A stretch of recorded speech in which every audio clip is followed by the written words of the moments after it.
प्रणाम ऋषिवर। प्रणाम देवी अदिति। कल्याणमस्तु। माताश्री, पिताश्री, इनका परम पावन साध्वी रूप देखकर हमारा जीवन धन्य हो गया। अनेक जन्मों का पुण्य लाभ होने पर ही ऐसे पवित्र आत्माओं के दर्शन प्राप्त होते हैं। हमें इनका हृदय से स्वागत करना चाहिए। सुना आपने देवी अदिति, हमारे श्री गणेश चतुर होने के साथ साथ संस्कारी और धार्मिक विचारों के भी हैं। इसका श्रेय आपको है ऋषिवर। आपकी धार्मिक भावनाओं ने श्री गणेश पर अपना संपूर्ण प्रभाव डाला है। आप दोनों कितने भाग्यशाली हैं जो आपको गजमुख जैसे संस्कारी और धार्मिक पुत्र मिले। मैं तो इनको देखते ही इन पर मुग्ध हो गई हूँ। देवी, बालक में तो भगवान निवास करते हैं। आपका इन पर मुग्ध होना स्वाभाविक ही है। मैं तो इसे भगवान भोलेनाथ और श्री महागणेश की कृपा मानती हूँ जो मैं इस आश्रम की ओर चली आई। सच मानिए ऋषिवर, मेरी चरण अनायास ही इस आश्रम की ओर मुड़ गए।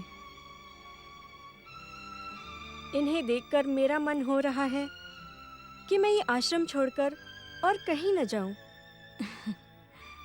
ऐसा प्रतीत होता है कि इनके दर्शन पाकर जैसे मेरे जीवन का भटकाव समाप्त हो गया है।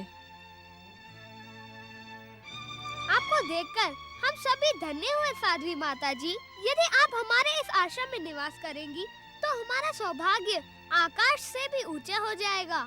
मेरी प्रार्थना मानकर यही निवास करें और हमें अपनी सेवा करने का अवसर दें। गजमुख, आप नहीं जानते, मैं बहुत दूर से आ रही हूँ और विश्राम भी करना चाहती हूँ, परंतु मैं विश्राम तभी करूँगी जब मैं अपने हाथों से बनाकर स्वादिष्ट मिष्ठान आपको खिलाऊंगी। आप हमारी अतिथि हैं देवी। मैं आपको कष्ट नहीं करने दूंगी। स्वयं अपने हाथों से बनाकर स्वादिष्ट मिष्ठान आप सबको खिलाऊंगी। मैं अतिथि थी, अब नहीं हूँ। अर्थात आपके पुत्र गजमुख श्री गणेश ने मुझे भी आपके परिवार में जोड़ लिया है। जब मैं यहाँ निवास करूंगी तो अतिथि बनकर थोड़े ना निवास करूंगी। अब भले ही अतिथि बनकर ना रहें, किंतु इस समय आप दूर यात्रा से आ रही हैं। तनिक विश्राम कर लें।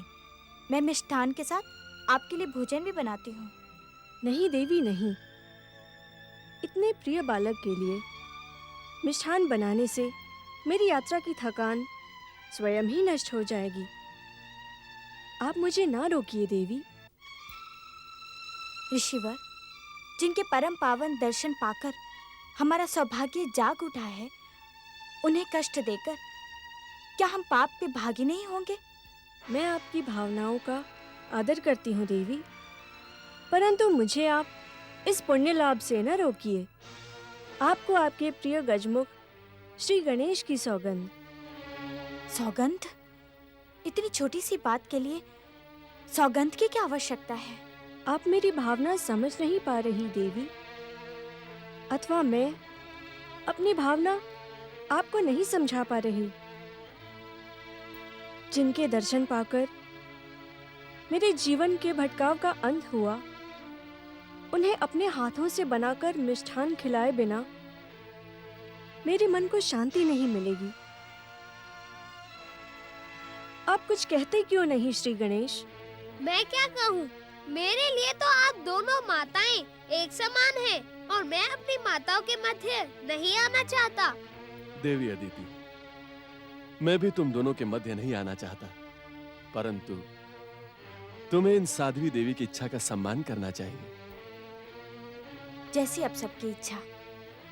देवी, वहाँ इस आश्रम की रसोई है। आप वहाँ जाकर श्री गणेश के लिए मिष्ठान बनाएं। माँ की ममता और भावनाओं को स्वयं भगवान के लिए भी समझना कठिन है। यदि मैंने आपको कष्ट पहुंचाया हो तो मुझे क्षमा कीजिए देवी।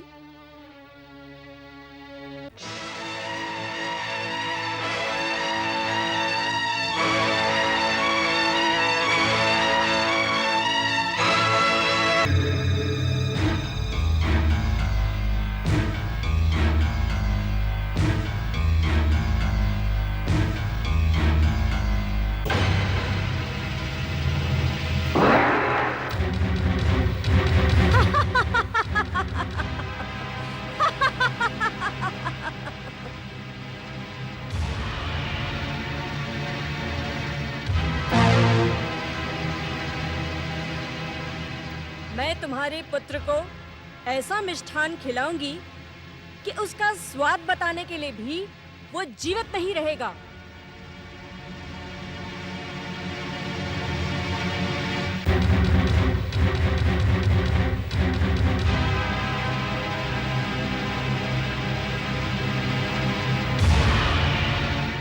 गिरिजा के शरीर में निवास करने वाले पातालवासी राक्षसी नागों, इस स्वर्ण पात्र को अपने हलाहल विष से भर दो। बाहर निकलो पातालवासी नागों, बाहर निकलो राक्षसी नागों।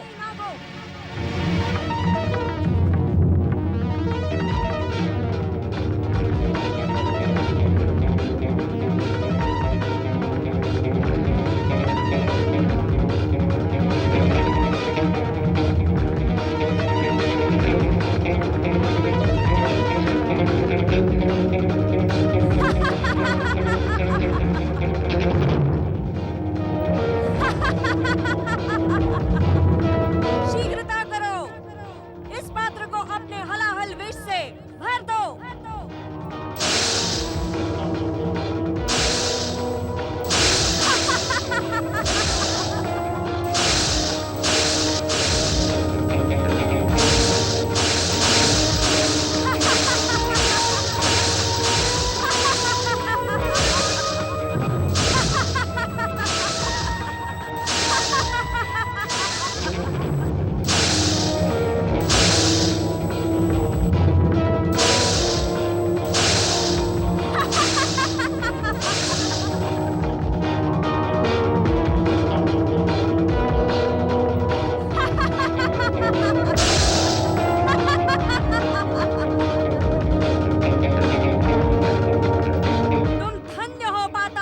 राक्षसी नागों, अब शीघ्रता से मेरे शरीर में समा जाओ।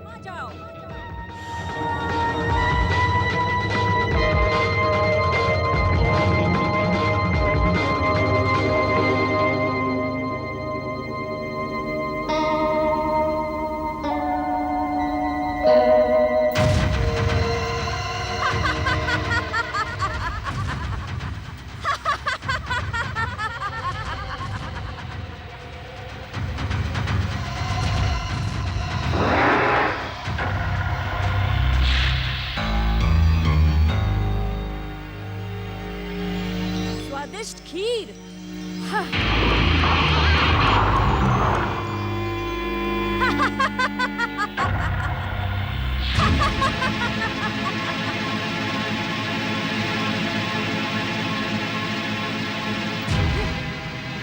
स्वादिष्ट खीर।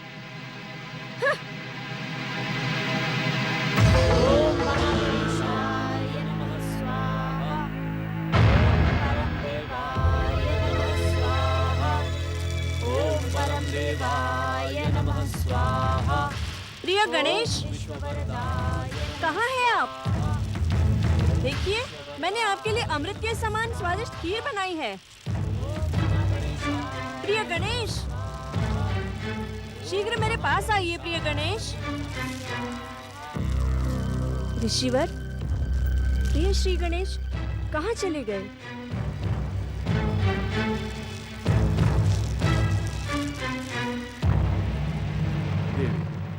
बालकों के स्वभाव से आप अपरिचित तो नहीं होंगी।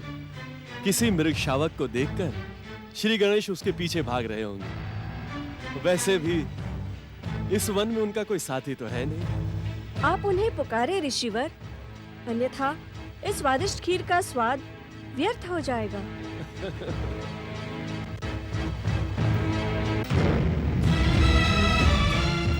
क्षमा करे देवी, आज पहली बार देख रही हूँ कि किसी साध्वी के हाथों में स्वर्ण का पात्र सुशोभित हो रहा है। साधना का तो प्रारंभ ही वस्तु के त्याग से होता है। देवी अदिति, ये स्वर्ण पात्र भी मेरी साधना का सुपरिणाम है। मेरी साधना से प्रसन्न होकर भोलेनाथ ने मुझे अपनी इच्छा अनुसार वस्तु प्रकट करने का वरदान दिया है। परंतु श्री गणेश तो मुनि कुमार हैं, जिन्हें देखने मात्र से मेरे भटकते जीवन को शांति मिली हो, वे तो मेरे आराध्य ही हुए ना। अपने आराध्य को सब कुछ समर्पित करना ही हमारी परंपरा है। आओ आओ पुत्र महोत्कट श्री गणेश, आओ। देखो, देवी साध्वी तुम्हारी प्रतीक्षा कर रही हैं। आप कहाँ चले गए थे श्री गणेश? देखिए, मैंने अपने हाथों से स्वयं आपके लिए ये स्वादिष्ट खीर बनाई है।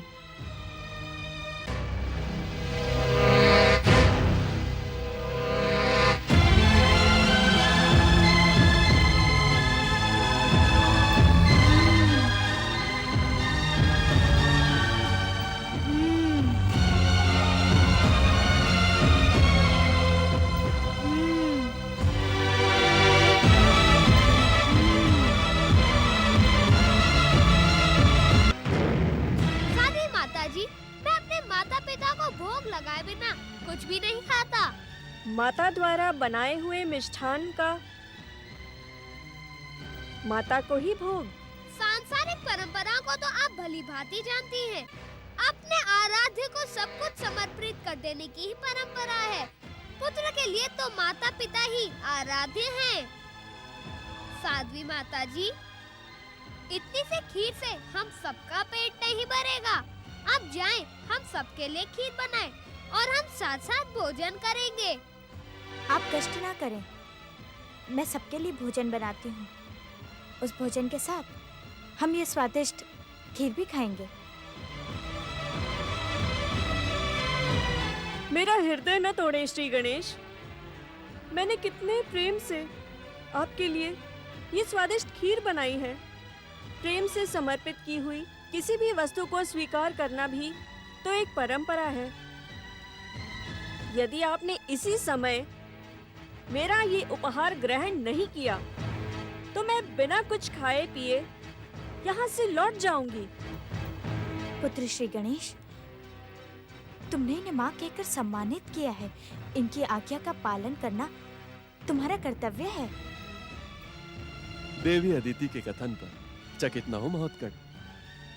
जिनका सम्मान किया जाता है, उनकी आज्ञाओं के पालन में परंपराओं पर विचार नहीं किया जाता है पुत्र। जो आज्ञा, मैं साध्वी माता की बनाई खीर को स्वीकार करता हूँ, परंतु मैं इसे खाऊंगा कैसे?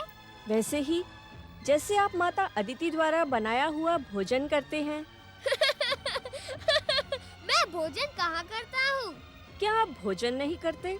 माता कराती है तो कर लेता हूँ, माता खिलाती है तो खा लेता हूँ। माता के हाथों से भोजन करने का स्वाद भला अपने हाथों से भोजन करने में कहाँ? ऐसा क्यों नहीं कहते श्री गणेश कि आप मेरे हाथों से ये स्वादिष्ट खीर खाने की इच्छुक नहीं हैं?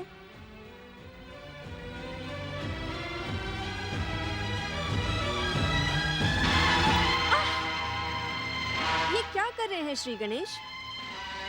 मुझे छोड़ दें। क्या आप अपनी माता का हाथ भी इसी प्रकार काटते हैं? छोड़ दें श्री गणेश। ऋषिवर, मेरी सहायता कीजिए ऋषिवर। ऋषिवर, मेरी सहायता कीजिए ऋषिवर। इस उद्दंड बालक से मेरी रक्षा कीजिए देवी। इस दुष्ट बालक ने मेरा घोर अपमान किया है। अब मैं इस आश्रम में कभी नहीं आऊंगी। ऋषिवर, ऋषिवर मेरी सहायता कीजिए।